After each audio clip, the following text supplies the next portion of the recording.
So this is how my fridge looks like.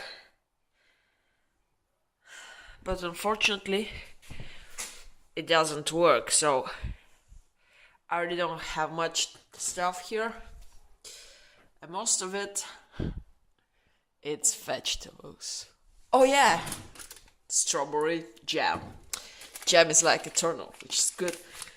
And the good old cheddar. Just imagine what could I do if the cheese was not.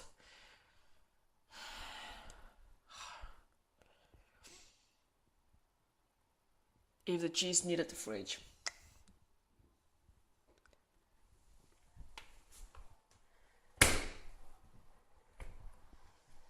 So basically, I could live on cheese and bread because this is the only thing that could survive without a fridge for a long time.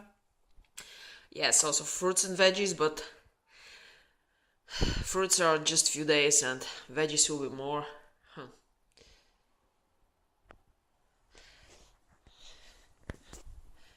But don't run for the hills. I'm not becoming vegan anytime soon, dear people.